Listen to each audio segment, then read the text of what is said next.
to 19th Century America by Anne Braude. And is it going to play? Music, are you going to play? I don't think it is. Well, let me set it up anyway. I don't know if the music's going to play. Seems like a no.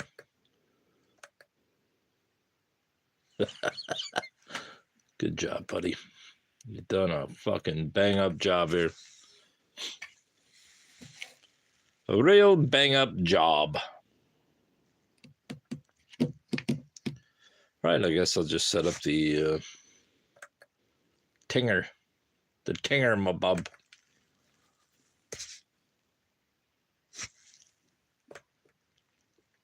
The chat room.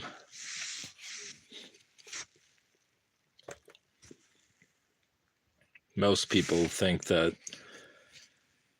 women's freedom came from, liberal women, but most of them were religious, and they were also religious kooks. And that's what this book's about. Spiritualism. Which was The Conjuring of Ghosts, obviously, by Anne Braude.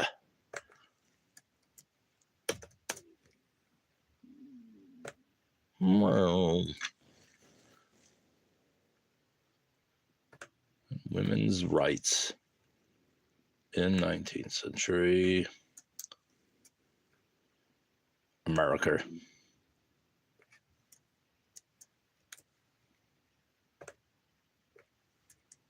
All right, I think we're set.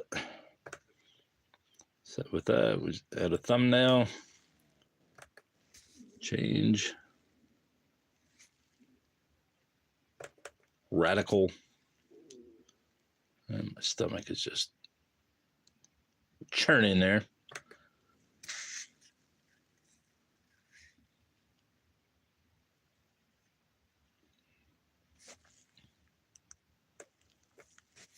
What year was this published? Originally, Indiana University Press, second edition. It came out in 1989, so that's a 35-year-old book. The contents, it's about 200 pages, roughly. Illustrations, obviously the Fox sisters. Acknowledgements. I'm not going to read the acknowledgements because they don't mean anything. Introduction to the second edition. Whoa, don't do it, buddy. Introduction to the second edition. Women's rights and spiritualism. This book explores the intersection between two movements that may appear unlikely bedfellows.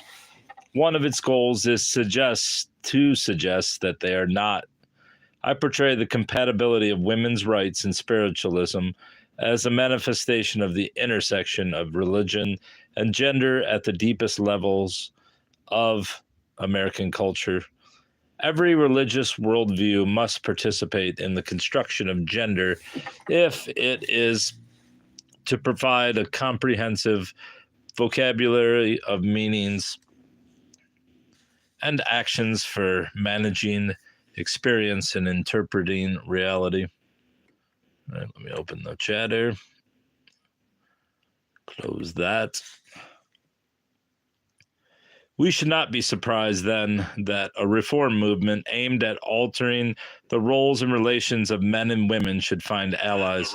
Oh, well, we got a feedback. Shut up there, buddy.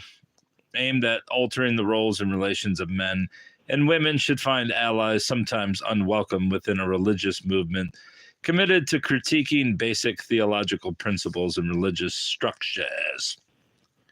What we got? We got someone chatting here, but I can't see it yet. Hi, Anderell Taylor, Mr. Boots. What are you doing? I am reading a book, Mr. Boots. What are you doing? While it should not be surprising to find a political movement and a religious movement sharing leaders, concepts, participants, and platforms, the coalescence of this particular political movement with this particular religion is in some ways surprising. The 19th century women's movement eventually succeeded in some, though not all, of its central goals. Although often ridiculed in its own day, it is now regarded with respect for advancing universal suffrage and civil rights, key components of America's identity as a democratic nation. Spiritualism, in contrast, still attracts controversy and ill repute among critics who view it as a deception of the credulous.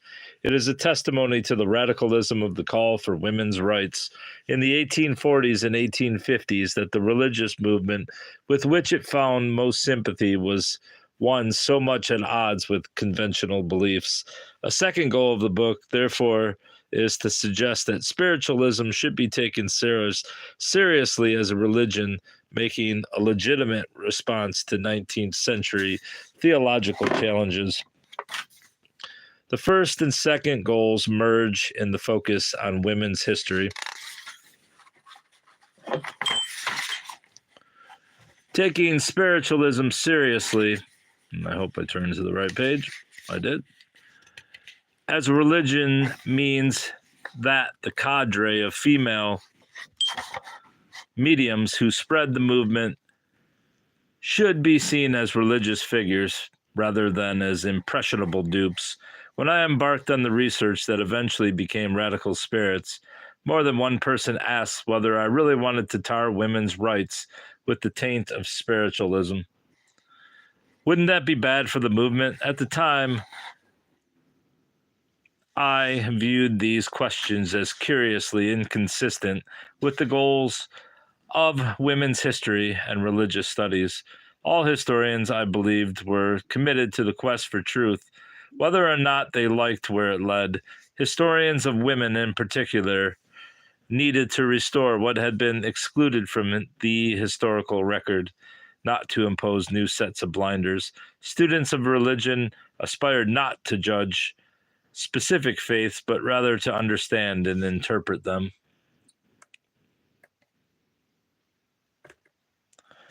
Ten years later, it is clear that just such contemporary issues shape both the book and its reception. The choice of the subject was prompted by the desire to study a religious group in which women were visible as leaders, while casting a broad net for sources that would allow me to investigate these interests. I came upon the Axa Sprague papers at the Vermont Historical Society. Here was an unmarried woman from a small town who traveled the country as a public speaker in the 1850s, and she was a spiritualist medium. Hundreds of letters from her admirers demonstrate that the trance lectures she delivered under spirit inspiration were experienced by many as a transformative source of religious teaching. Her personal papers revealed beyond the shadow of a doubt that she was absolutely sincere, that she resented and rejected any attempts to use her spiritual gifts for profit or deception, and that she viewed her religious teachings as part of advancing the reform agenda, championed at the abolitionist and women's rights conventions she attended, as well as spiritualist conferences and meetings. Further investigation showed that Sprague was not an isolated figure, but was one of the substantial group of women who traveled as trance speakers during the 1850s. This group, it seemed to me, afforded an unusual opportunity to analyze an early example of women's religious leadership in America. Simultaneously, and unknown to me, a British historian concluded that the study of 19th century spirit mediums afforded fruitful, unexploited opportunities to explore the construction of gender in Victorian England. The publication of Radical Spirits in 1989 occurred in the midst of increased efforts in the humanities and social sciences to incorporate the experience of previously excluded groups. Women's studies itself, among the most massive efforts in this direction, embraced the principle of inclusion. African American studies led the call for attention to racial and ethnic diversity. Something of a sea change occurred in 1992 when the Columbus quincentennial focused attention on issues of contact and colonialism, raising new questions about the most fundamental assumptions of both American and world history. In the reorientation of the study of American culture along pluralistic lines, the place of religion remains ambiguous. Is religious affiliation akin to ethnicity in defining community, identities, and institutions? Or is it more like other vocabulary associations, like belonging to a political party or a soccer league? Should religious diversity be included with race, class, and gender among the forms of difference that might be accounted for in analyses of American culture? While students of religion find that our subject partakes of elements of each model, we are consistently challenged to find ways to communicate this insight to those beyond the field of religious studies. As an important goal of Radical Spirits was to suggest the importance of religion as a factor in women's history, and therefore in the project of writing a more inclusive and accurate account of America's past. It seemed to me then, and does now, that a certain squeamishness about religious faith on the part of some scholars, many feminists among them, obscured important aspects of women's cultures.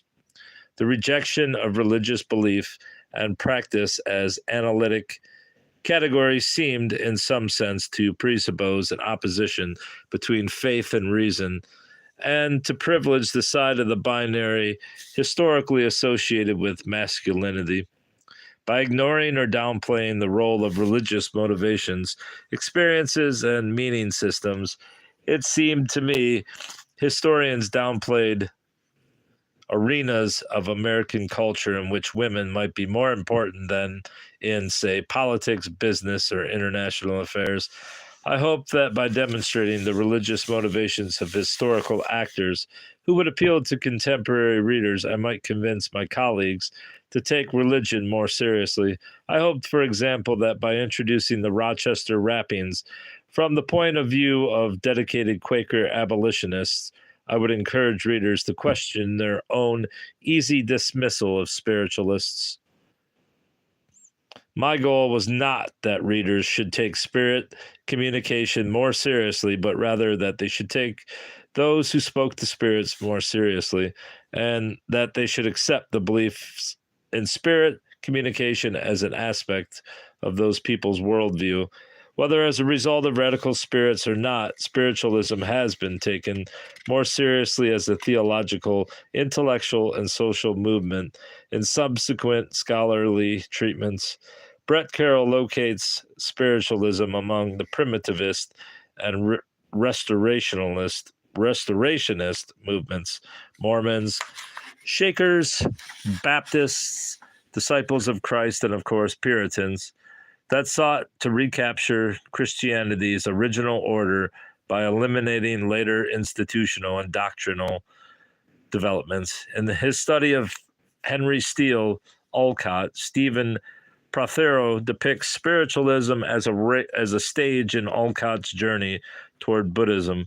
Notably, both of these works appear in the Indiana University Press Religion in North America series, co-edited by Catherine L. Albanese, who has herself become a serious student of the thought of spiritualism's philosopher Andrew Jackson Davis.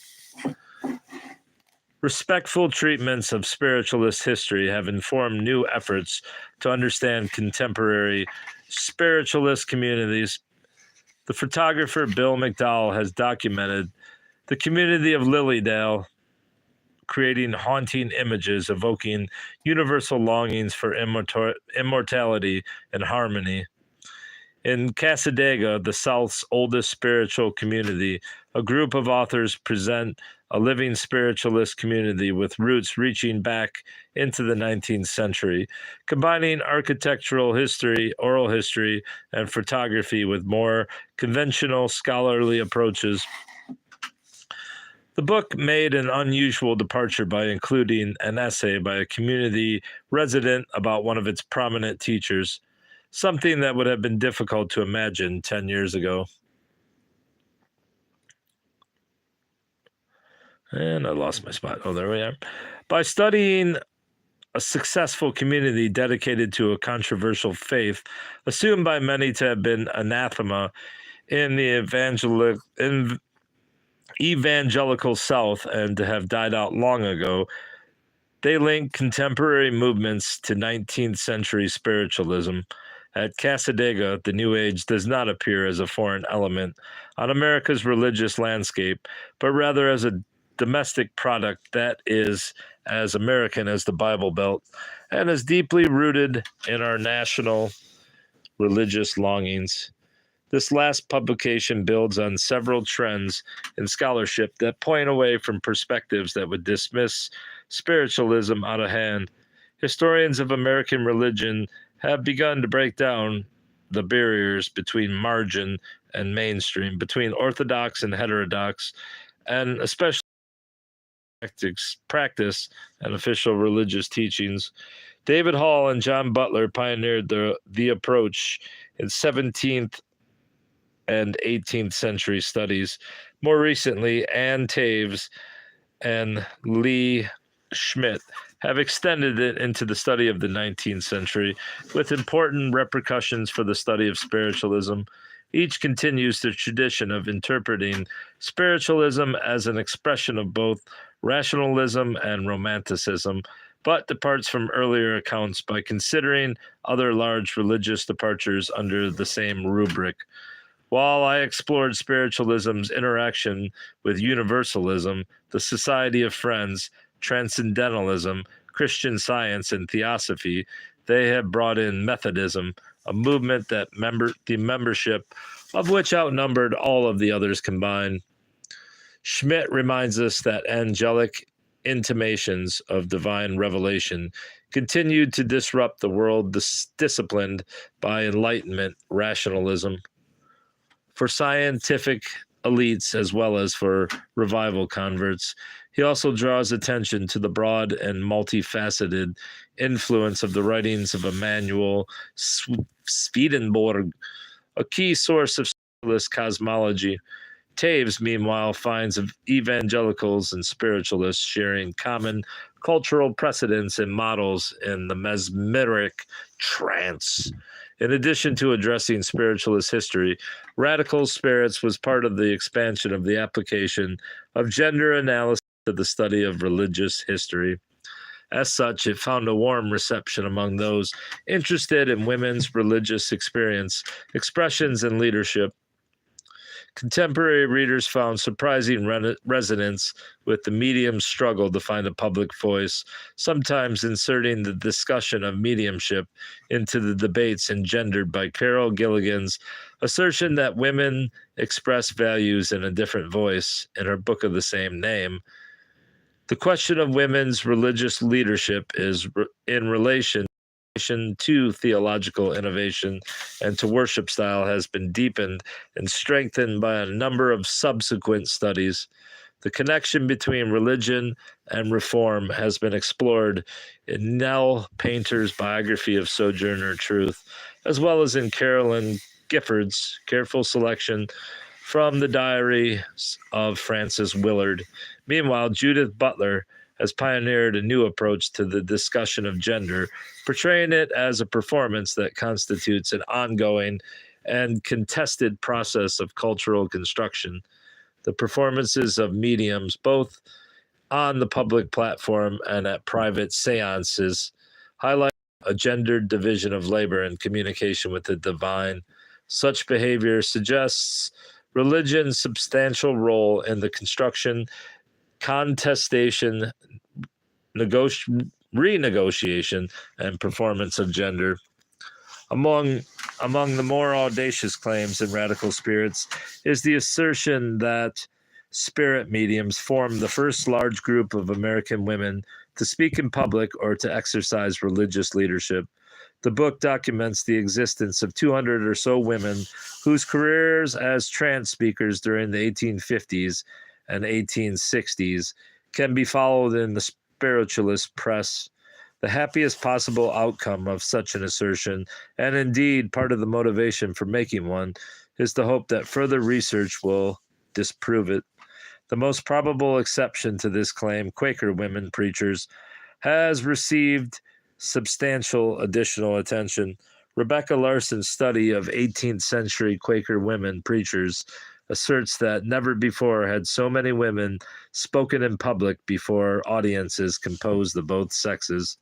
Catherine Breckus also took up the challenge and located 200 women preachers over the 100 years prior to the advent of spiritualism. In a study that excluded Quakers, she found that this group, for the most part, were theologically conservative evangelicals whose defense of women's preaching was limited to their special call and did not extend to advocacy of women's rights. Like Susan Juster has examined Baptist women in 18th century New England and argued for their loss of authority following the Revolution. These studies and those of the late 19th and early 20th centuries begin to provide a framework for a periodization of women's leadership in American religion, and indeed for the symbolically important appearance of women as public speakers. While Quaker and evangelical women preachers preceded trance lecturers on the public platform, each in turn became mired in the fate of their own religious group and ceased their effective public presence. The same would happen to spirit mediums in the 1870s and 1880s, as their faith became embroiled in scandals concerning materialization. Perhaps looking for the first women religious leaders, historians need to analyze the cyclical rise and fall of women's leadership. All right, get under there.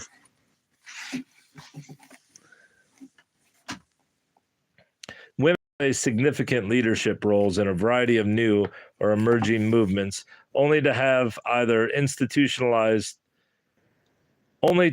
leadership repressed and forgotten as those movements become either institutionalized or marginalized. One of the most striking features of this cyclical pattern is the extent to which women's religious leadership is obliterated from historical memory, so that each subsequent emergence appears as something unprecedented and indeed ungodly.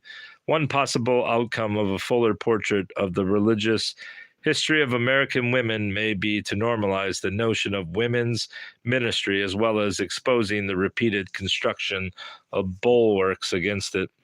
What distinguished spirit mediums from other religious women who rose to public roles at certain moments of enthusiasm within their religious communion was their commitment to women's rights. Perhaps radical spirits' least explored contention is that spiritualism formed a major, if not the major, vehicle for the spread of women's rights ideas in the mid-19th century. Spiritualist mass meetings and lectures provided frequent, appreciative audiences for advocates of women's rights. Throughout the 1850s, while women's conventions were rare events, continuing into the 1860s, when the Civil War and the abolitionist cause placed those conventions in abeyance. Another argument about periodization suggests itself at this point, an argument concerning the history of feminism. Spiritualism's role in promoting women's rights was especially important in the movement's opening decades, when its primary advocates were a vanguard for far out of sync with national culture. Following Reconstruction, the temperance and missionary movements became a focal point for religious women and a means for many of them to become involved with women's rights. This broad acceptance of women's public moral role by Protestant church women laid the groundwork for the passage of women's suffrage in 1920. The work of Beryl Satter demonstrates that as the 20th century dawned, radical religious views continued to inspire and support new forms of feminism. The desire of many women's rights leaders to perfect the self as a path to improving society drew them to the New Thought movement. Once again, religious radicals formed an important but controversial minority on women's issues, providing new intellectual frameworks that grew out of basic critiques of contemporary culture. While the discussion of an overlap between spiritualism and the women's rights movement was greeted with interest by religious and cultural historians, it has been received more coolly by political historians and historians of the women's rights movement. When the overlap is mentioned, I am frequently asked for the names of women's rights activists who became adherents.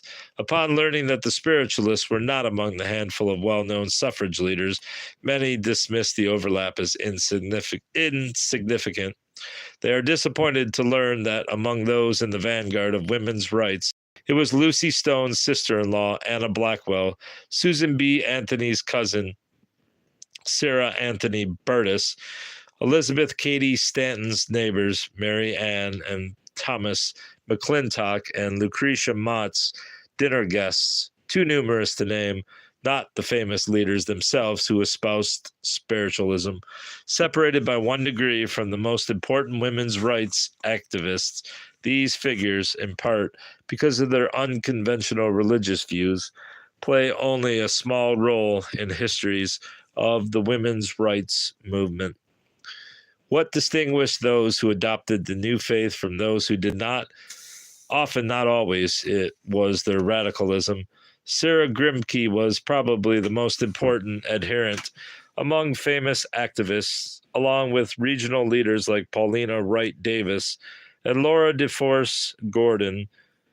Treatments of the 19th century women's rights movement have tended to focus on the two giants, Stanton and Anthony, as well as on the notorious Victoria Woodhull. The tone deafness to religion in this literature may be exemplified by the otherwise excellent Ken Burns documentary, Not for Ourselves Alone, 1999. Here, Frances Willard, who led the largest 19th century organization to support women's suffrage, is described as an enemy of freedom who hoped to use the vote to enforce Christian morality. Barbara Goldsmith's book, Other Powers Worse Than Ignoring Religion, holds up the involvement of suffragists with spiritualism as a source of shock and sensationalism, exactly what radical spirits hope to prevent. Why has the attempt to draw religious history and women's rights into a common narrative been the more difficult sell of the book's goals? The answer may lie in a similar pattern beginning to appear in accounts of modern feminism.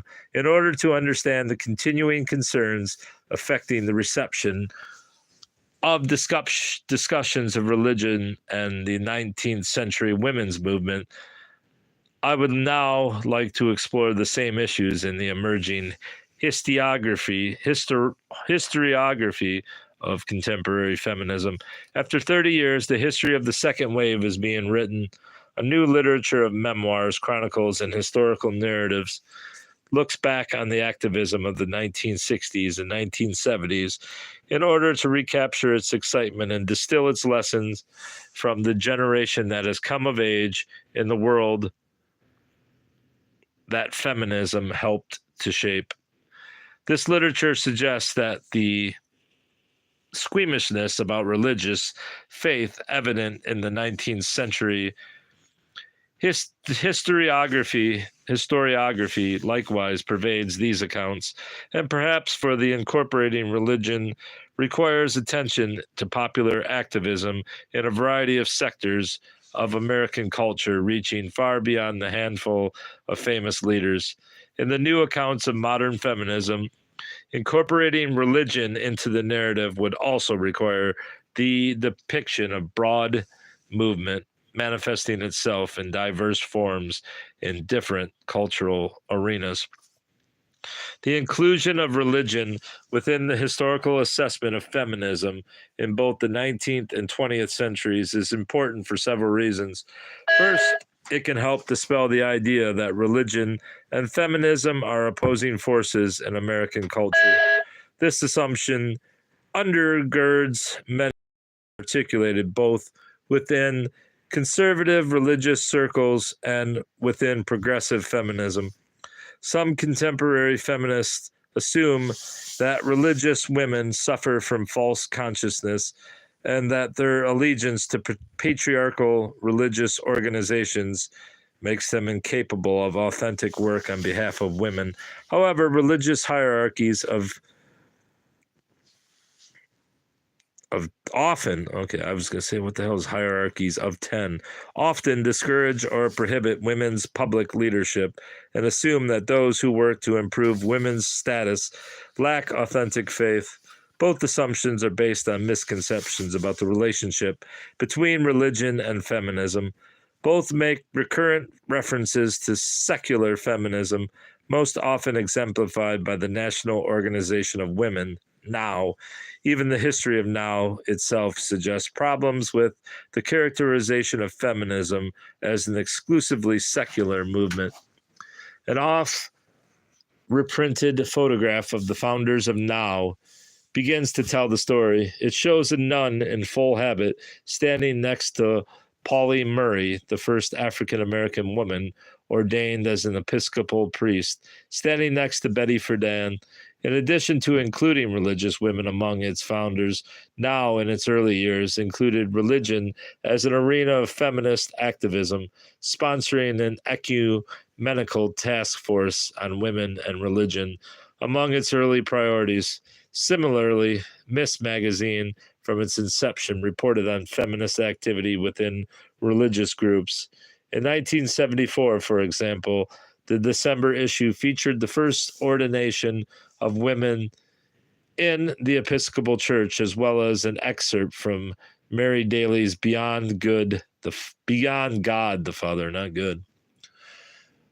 While the July issue included the response of religious Jews to the question, is it kosher to be a feminist? How long does this introduction go? Pretty long. Including religion in analyses of feminism's history is also necessary in order to provide an accurate assessment of the movement's impact. Just as the exclusion of spiritualists leaves a small number of public leaders identified with the women's rights movement, the exclusion of religious women from the second wave makes it appear to affect a relatively narrow and homogeneous group. Attention to Catholic, evangelical, Mormon, Jewish, and Muslim feminists, for example, suggests the movement's deep and broad reach into every region and sector of American life. Even attention to Protestants points away from stereotyped images, highlighting the participation of African American women such as the Methodist leader Teresa Hoover or the Pentecostal minister Addie Wyatt. Most importantly, many religious feminists chose to maintain ties to their communities of faith while participating in the struggle for women's rights. Activists working for the equality of women within their denominations understood their work as part of the feminist movement. Movements for the ordination of women, for lay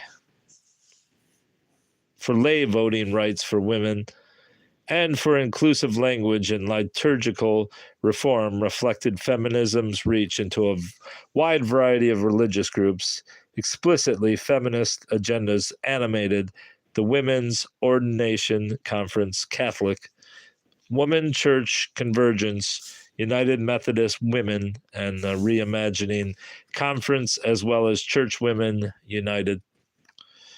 While many feminists chose their religious communities as their sphere of feminist activism, Others became convinced that their faith traditions could not be cleansed of sexism and left them behind. But even among this group, religion was often a focus of feminist activity. The feminist spirituality movement emerged as an alternative for those who hoped to abandon patriarchal traditions without abandoning religious experience. Feminist witchcraft, goddess worship, and a variety of New Age spiritualities incorporated feminism and spread into new arenas. As in spiritualism, many of these groups eventually found kinship with male co-religionists in neo-paganism. Well, I hope that the reissuing of Radical Spirits will contribute to the continuing challenge of incorporating feminism into religious history and religion into the history of feminism.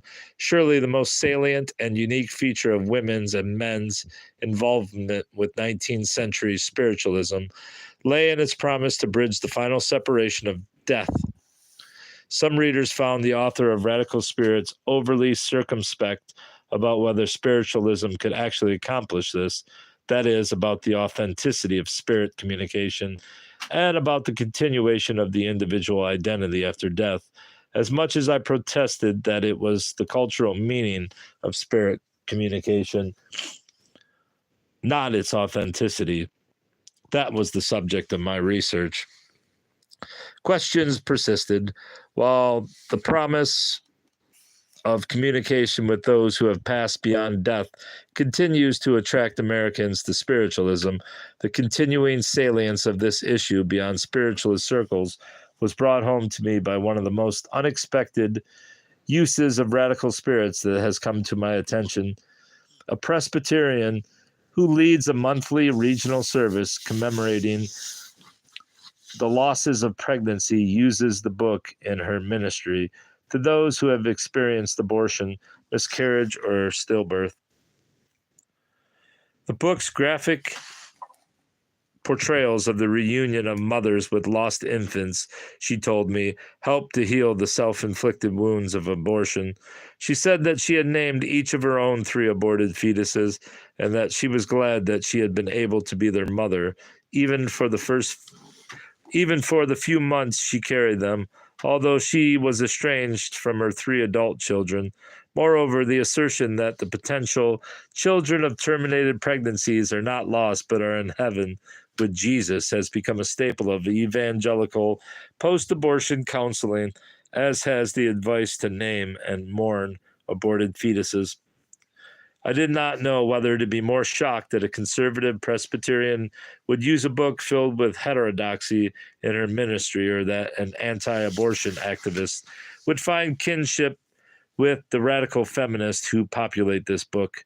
The implications of joining aborted or miscarried fetuses with lost children were never contemplated by 19th century spiritualists who, like their contemporaries, did not acknowledge fetal life before quickening. Abortion was not uncommon during the rise of spiritualism, and miscarriage is common in all times and places. Yet I had never seen any indication that spirit communication included miscarriages or abortions. Indeed, the expectation that spirit communication might be possible following pregnancies that only lasted a few weeks seems to reflect the heightened expectations of modern medicine that very premature infants might in fact grow to maturity, as well as new technologies permitting much more knowledge of early pregnancies. My own inclination was to agree with my 19th century subjects who mourned those who had joined them as living family members in a different way from abbreviated pregnancies, but the experience of separation and loss apparently reaches across religious and political divides and across the centuries. Evangelical women who participate in ministries for those who have terminated pregnancies report a paralyzing sense of isolation, exacerbated by the secrecy that perforce attends their choices. Their isolation contributes to a sense of loss apparently as devastating as that suffered by 19th century parents whose living infants died at a much higher rate than in our day. Finally, coping with grief is part of the human condition, linking those of every theological or political orientation. One event in my own life has changed my personal perception of the issues leading to spirit communication. Since the birth of my daughter in 2000, I appreciate in a new way how connection to another human being could be so fundamental to one's existence that one would pursue any available avenue to continue it. The book's opening narrative, depicting a mother's loss of her infant, resonates for me in an entirely different way than when I initially selected it to open the book. While I had lost various elderly relatives and friends before writing Radical Spirits, I wrote about bereavement primarily as an observer, not as a participant. Ironically, it is not the loss of a loved one, but rather the gift of a life entrusted to me to witness its miracle that has heightened my sensitivity to the difficulty of enduring a final separation. I do not know now if I could write about the loss of Annie Denton Cridge's baby in the unadorned fashion that I did 10 years ago. I suspect that were I to broach this subject anew, I would feel compelled to comment on the universality and tragedy of her grief, on the difference between losing an elderly relative whose passing in some sense marks the progress of one's own maturation, and of losing a baby, the fond great hope of my life, as Annie Denton Cridge called her son, the forward-looking promise of one's own legacy into the future. While I did comment on the refusal of Victorian women to accept that their innocent children could be damned to eternal suffering, I now see these issues in a more concrete way. I wonder daily how a parent could find the new life lying in their arms anything but good to the core, and what it meant for Calvinists to believe that infants were born with a fallen nature, that a little baby who gladdens so many hearts could have a will inclined toward evil. I wonder how the incomparable serenity of my sleeping child could appear anything but innocent, and what effort it would take for a parent to convince herself otherwise. While the book opens with the young mother's loss, it concludes with the aging reformers who worked for women's rights contemplating their own passage from the scene at the end of the 19th century. For some, the principles that motivated reformers to work for a better world proved more enduring and more consoling than any human connections, but for others, the desire to continue contact with loving companions who had given meaning to their lives by sharing their missions and their journeys superseded all. If this desire cancels out the words and deeds of those who experience it as significant, much will be erased from history. And there's the notes. I don't know if anyone cares about the notes. I don't. I'm never going to check them. Radical Spirits. Introduction. My soul's thraldom and its deliverance. In 1857, Annie Denton Cridge lost her first child within months of his birth. My darling is gone, the fond great hope of my life. How bitter the separation, mourned the 23-year-old socialist and women's rights advocate. She poured out her grief in the pages of the Vanguard, the newspaper she published with her husband in Dayton, Ohio. 3 obituaries recounted the brief life and lamented death of little Denton Cridge. According to the longest tribute, there goes my cord, obviously pushed by Denton Cridge. According to the longest tribute, authored by the grieving mother, the conditions that separated Cridge from her baby, however bitter, were short-lived. During Denton's final moments, she saw the spirits of her own dead parents above his couch, waiting to bear his sweet spirit away. She watched her baby's spirit withdraw from his body and assume a spiritual body with the help of his grandparents. Since then, Cridge told her readers, she held her child in her arms every day. He weighed nothing, and within a week had recovered from the illness that took his life. Her spirit mother held the baby while she dressed. For Anne Denton Cridge, her son's death marked the beginning of her ability to perceive the spirits of the dead and the beginning of a new religious faith. Her experiences as a medium dispelled the skepticism that resulted from her evangelical upbringing in England. Though a member of an Orthodox church for years, I never derived that satisfaction that must arise from positive knowledge. She told her readers what we believed was on the authority of someone else, and hence could not possibly affect us as a faith does, based on what we know and have seen. A year before the birth of her baby, at the tender age of 22, Cridge wrote a serial autobiography entitled My Soul's Thraldom and Its Deliverance, which recounted her rejection of evangelicalism. Her parents' Methodist doctrines, she recalled, made heaven into hell. She described her search for truth among the various progressive alternatives available in England: mesmerism, Owenism, and socialism. Although she had been exposed to the spiritualist doctrines that engrossed other American radicals, including her husband, before her son's death, it was not until Anne Cridge saw spirits herself that communication with the dead changed from a theory to a compelling faith. The first-hand knowledge she now possessed of the fate of the soul after death, it was not until soul after death countered the theological terror of her youth. Her baby's death and the advent of her mediumship culminated her emancipation from the religious perspective that dominated her family and her era. When Anne Denton Cridge, I don't know why you have to keep saying her entire name, became a spiritualist, she joined a popular and controversial movement that assumed a self-conscious identity in North America in the mid-19th century. Spiritualism was a new religious movement aimed at proving the immortality of the soul by establishing communication with the spirits of the dead.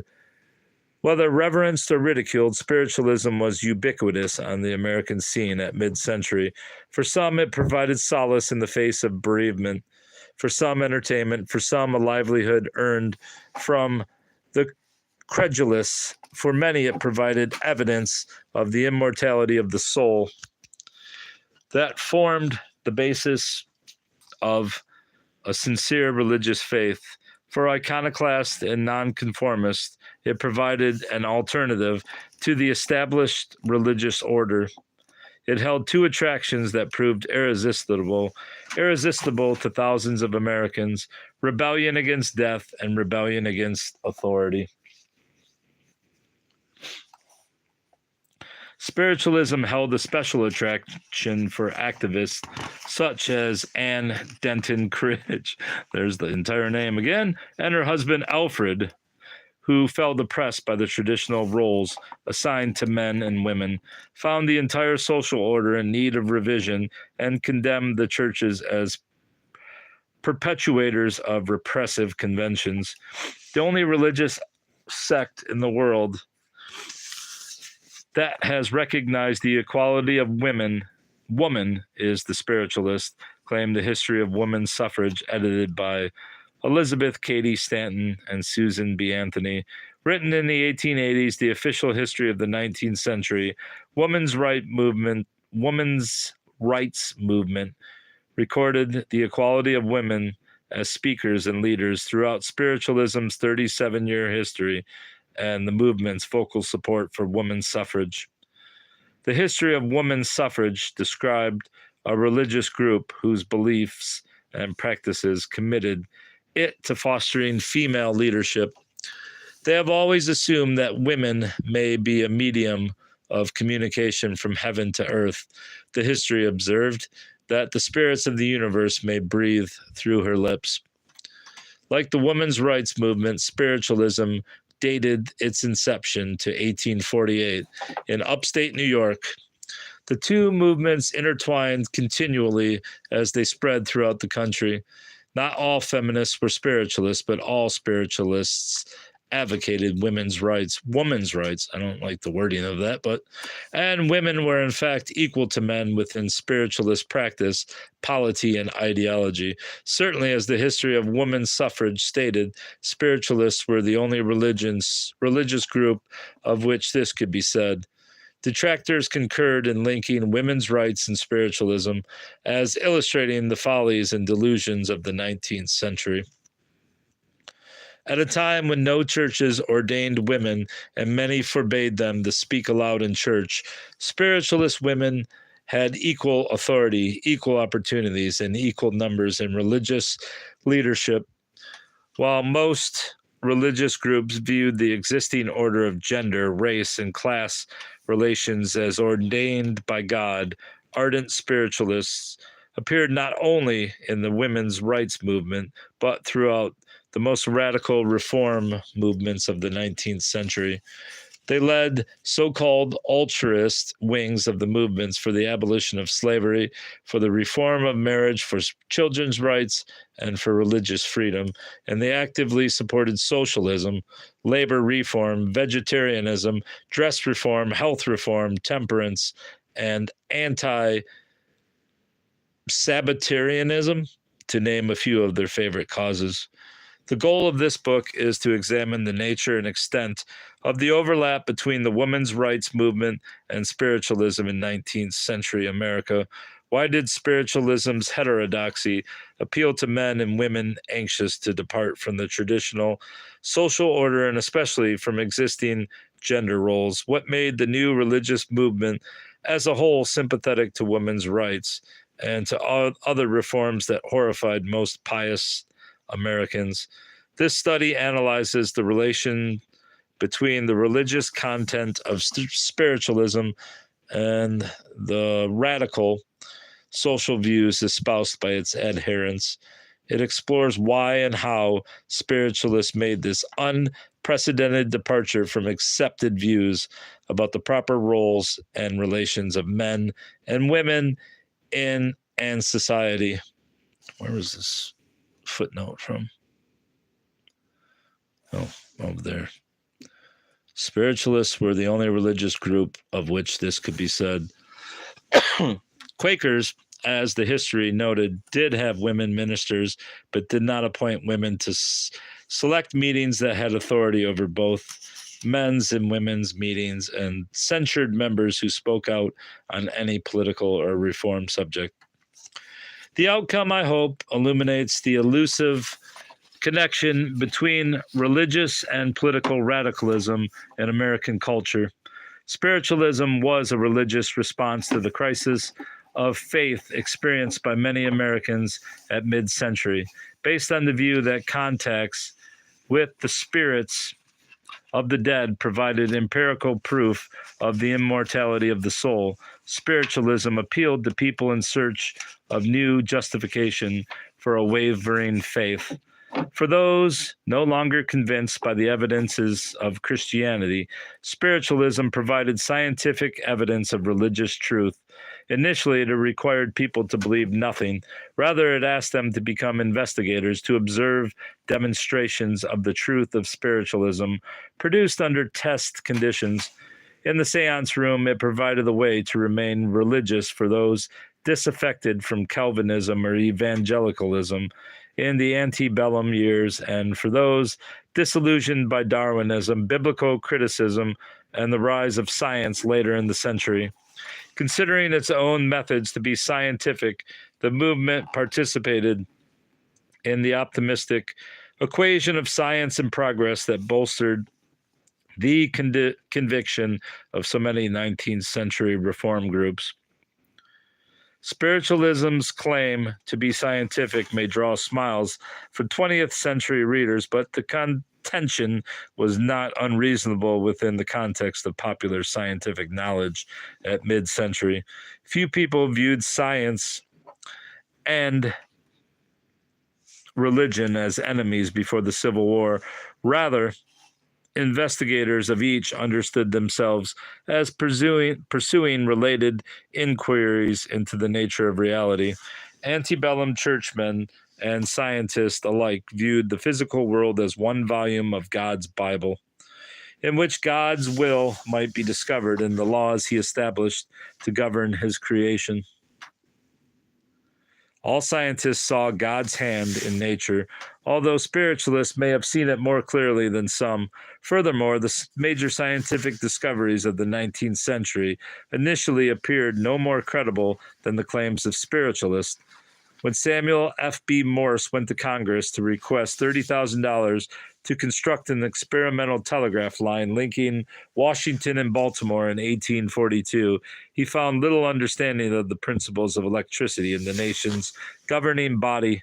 Congressman Cave Johnson, what a fucking name, Cave Johnson of Tennessee, sarcastically suggested that if the Congress wished to encourage science, half the appropriation should support experiments in mesmerism. His colleague from Alabama then moved that the Millerites, a sect predicting the second coming of Christ in 1844, should also share the appropriation. Although these proposals met with laughter, Chairman Winthrop of Massachusetts refused to rule the amendment was not sufficiently analogous in character to the original bill, and therefore was out of order. It would, the chair opined, require a scientific analysis to determine how far the magnetism of mesmerism was analogous to the magnetism to be employed in telegraphs. 2 days later, when the bill finally came to a vote, 70 congressmen left their seats, many hoping to avoid spending the public money for a machine they could not understand. Morse won his appropriation by a margin of 3 votes. If the U.S. Congress found the use of electricity in the telegraph incomprehensible in 1842, the general public can hardly have had a firm grasp of the principles of telegraphy.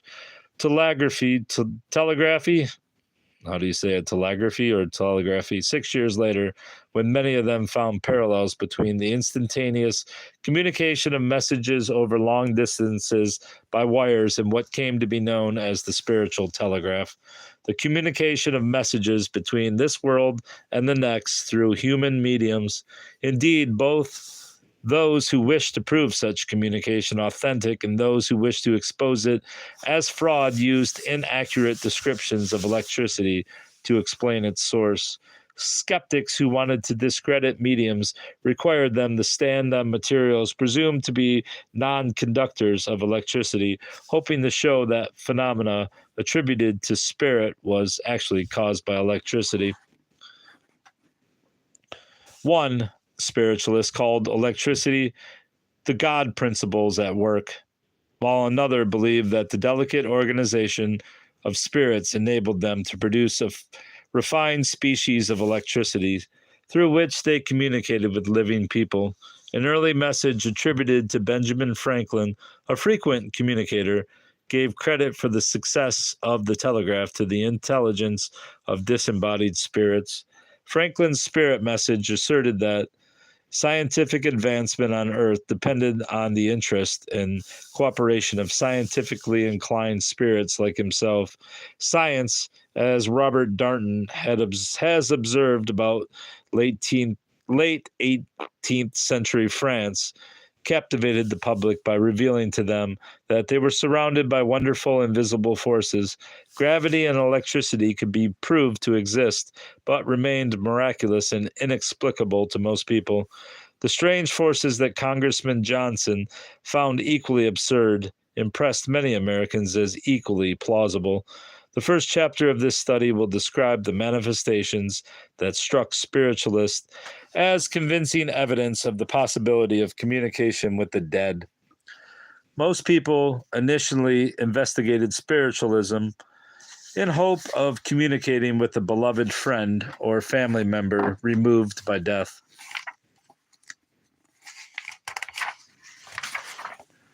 The new faith offered consolation and reassurance to bereaved Americans who, like Anne Denton Cridge, could no longer accept the harsh views of evangelicalism about the fate of their loved ones. Chapter 2 explores the immediate religious causes that led investigators to spiritualism. It outlines spiritualist theology and locates it within the spectrum of 19th century attitudes towards death and the hereafter.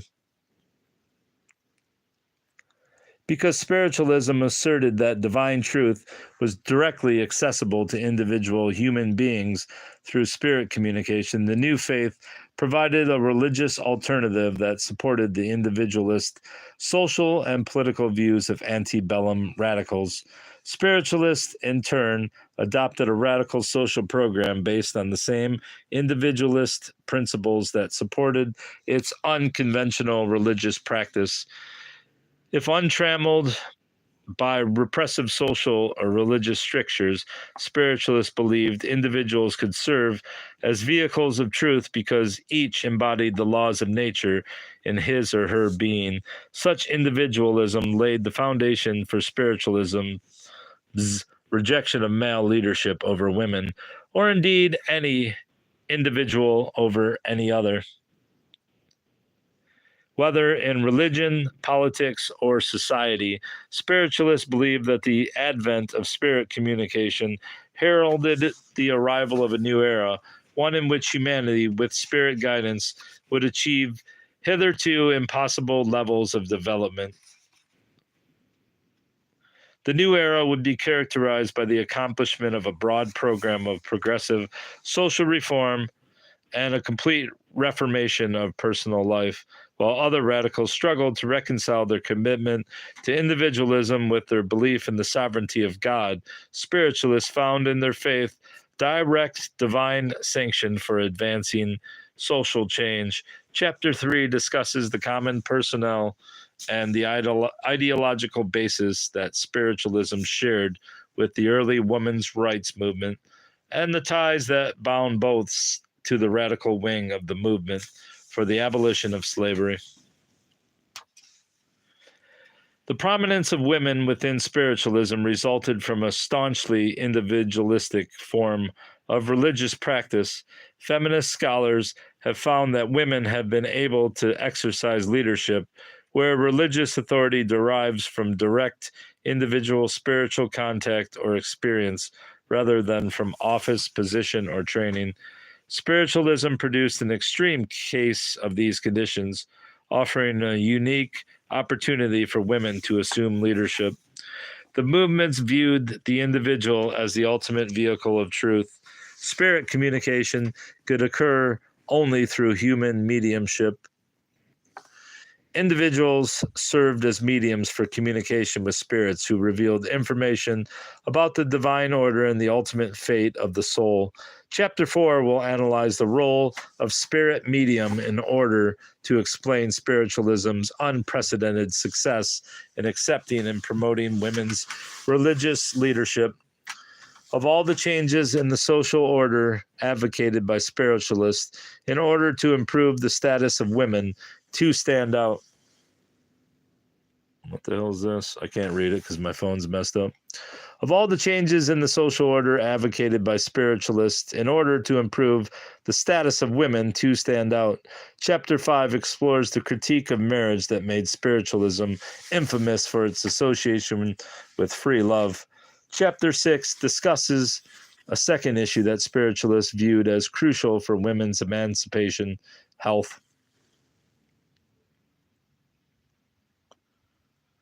I can't read anything you're saying. Meow, it looks like it's someone says. Mediums offered a variety of unorthodox diagnostic and therapeutic techniques. Both their gender and the benign nature of their treatments appealed to many who sought healing and brought mediums into direct conflict with the orthodox medical profession. Finally, Chapter 7 chronicles the decline of spiritualism as a progressive social force in the 1870s and the competition it received from two new movements, Theosophy and Christian Science. In spiritualism, the romanticism and perfectionism of antebellum reform outlived the Civil War. Even though its extreme individualism lost broad appeal after the war, it continued to motivate and support a small cadre of committed radical activists. Spiritualists never accepted the compromise with individualism that characterized the reform movements of the late 19th century. This may explain the movement's appeal to aging abolitionists, as well as its dwindling influence among the reformers who superseded them as the century wore on. Spiritualism never gave rise to permanent institutions of any consequence.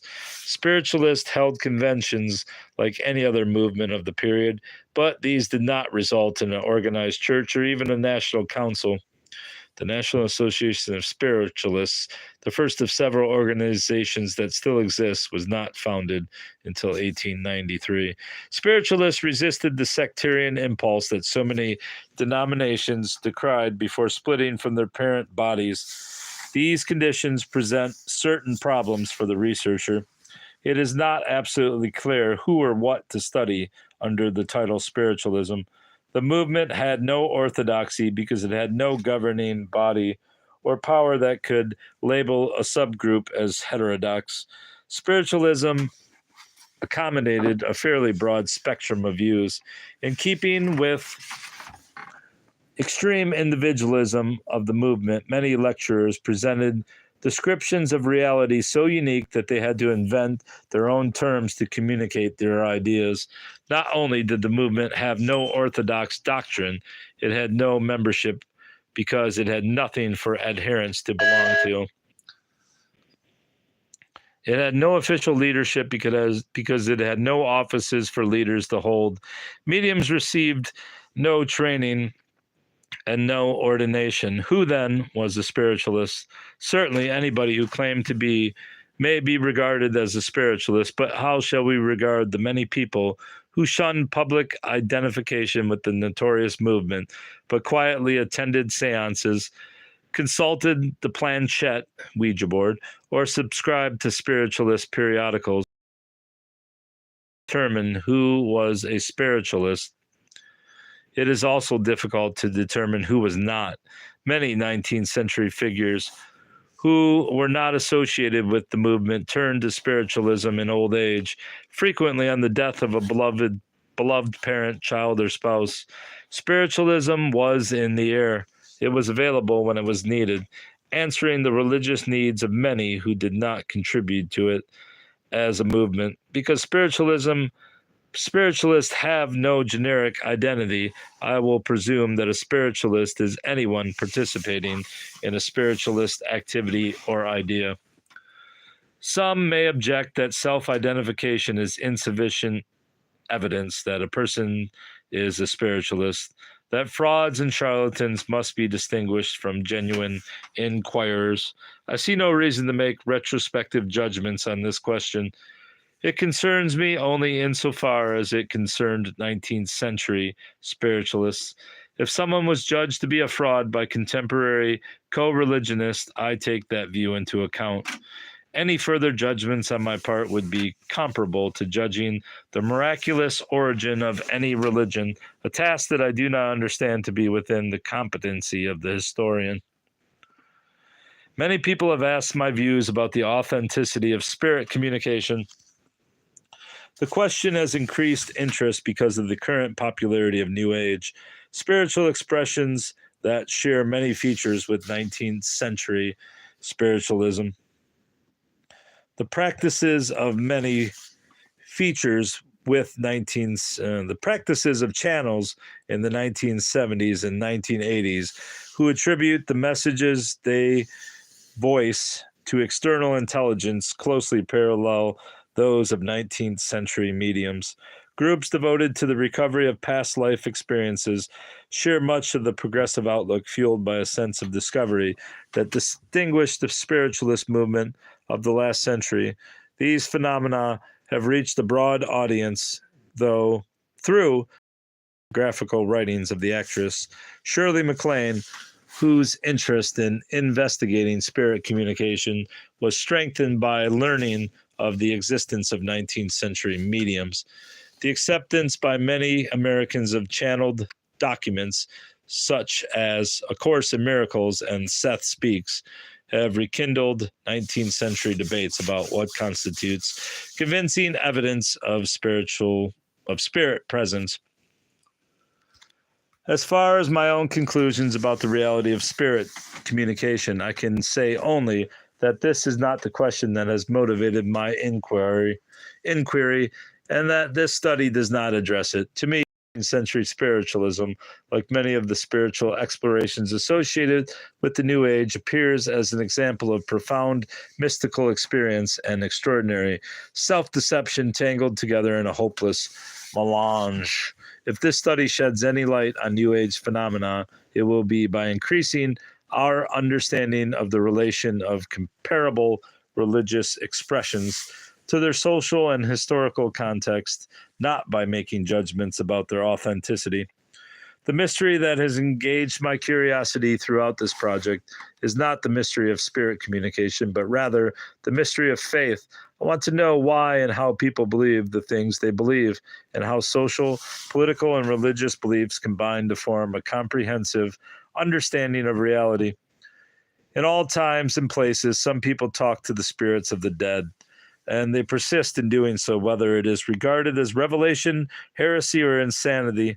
I am interested in exploring this phenomenon because I believe that faith is a crucial and little understood element of the social structure. It provides a window into the complex realm of human motivation. I hope that this study may contribute to our appreciation of the role of individual human intentionality and experience in shaping as well as being shaped by the world in which we live. And that's going to be all for now, bruvs, even though no bruvs seem to be present at long last. Oh well.